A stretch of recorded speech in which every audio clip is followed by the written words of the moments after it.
Rahasia Kekayaan Abadi, rangkuman buku The Richest Man in Babylon. Halo para pencari kebebasan finansial, selamat datang kembali di channel ini. Di video kali ini, kita akan membahas sebuah buku klasik yang telah mengubah hidup jutaan orang dalam hal mengelola keuangan. The Richest Man in Babylon karya George S. Clason.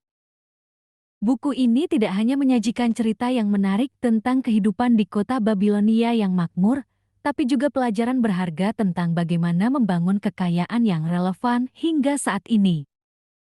The Richest Man in Babylon pertama kali diterbitkan pada tahun 1926 dalam bentuk pamflet sebelum akhirnya dibukukan. George S. Clason, penulisnya, menggunakan kisah-kisah fabel yang berlatar belakang kota Babilonia untuk menyampaikan prinsip-prinsip dasar keuangan dengan cara yang mudah dipahami dan diingat. Babilonia, pada masanya, dikenal sebagai kota terkaya dan termakmur. Jadi tidak heran jika Clason memilih latar ini untuk menyampaikan pesan tentang bagaimana mencapai kemakmuran. Kisah Arkad dan prinsip kekayaan.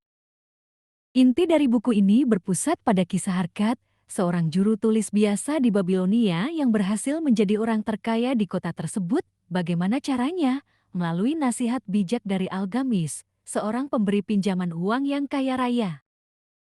Berikut adalah 7 obat atau prinsip kekayaan yang diajarkan dalam buku ini. Bayarlah dirimu sendiri terlebih dahulu. Prinsip pertama dan yang paling mendasar adalah bayarlah dirimu sendiri 1/10 dari semua yang kamu hasilkan.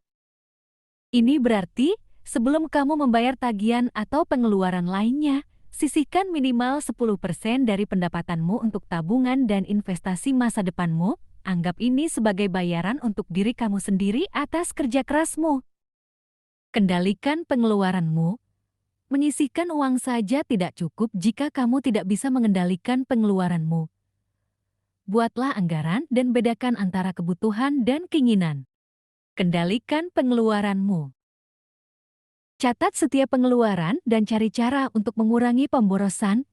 Ingat, kekayaan tidak hanya tentang berapa banyak yang kamu hasilkan, tapi juga tentang berapa banyak yang bisa kamu simpan. Gandakan uangmu.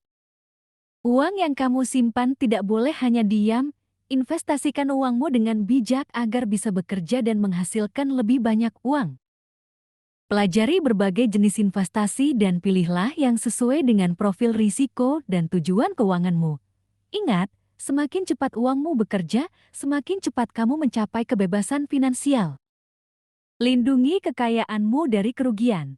Setelah kamu berhasil mengumpulkan dan menginvestasikan uangmu, langkah selanjutnya adalah melindunginya dari kerugian. Hindari investasi bodong atau skema cepat kaya yang terlalu bagus untuk menjadi kenyataan. Asuransikan diri dan asetmu dari risiko yang tidak terduga. Jadikan rumahmu investasi yang menguntungkan. Memiliki rumah yang layak adalah penting, namun usahakan agar rumahmu juga menjadi aset yang menguntungkan di masa depan. Pertimbangkan lokasi dan potensi nilai jual kembali properti. Pastikan penghasilan di masa depan, asuransi dan investasi jangka panjang. Jangan hanya fokus pada kekayaan saat ini, tapi juga pikirkan tentang masa depanmu. Investasikan untuk masa pensiunmu dan pertimbangkan asuransi untuk melindungi diri dan keluarga dari risiko finansial di masa depan. Tingkatkan kemampuanmu dalam menghasilkan. Kekayaan sejati berakar pada kemampuanmu untuk menghasilkan uang. Teruslah belajar dan mengembangkan diri, tingkatkan keterampilanmu, dan cari peluang untuk meningkatkan penghasilanmu. Semakin berharga dirimu di pasar kerja, semakin besar potensi penghasilanmu. Itulah 7 prinsip kekayaan abadi yang diajarkan dalam buku The Richest Man in Babylon. Meskipun ditulis hampir seabad yang lalu, kebijaksanaan finansial yang terkandung di dalamnya tetap relevan dan ampuh untuk diterapkan di era modern ini. Buku ini mengajarkan kita bahwa kekayaan bukanlah sesuatu yang datang secara kebetulan, melainkan hasil dari kebiasaan dan keputusan finansial yang cerdas.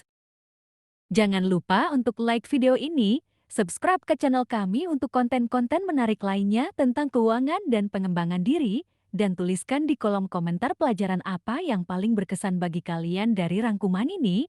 Sampai jumpa di video berikutnya.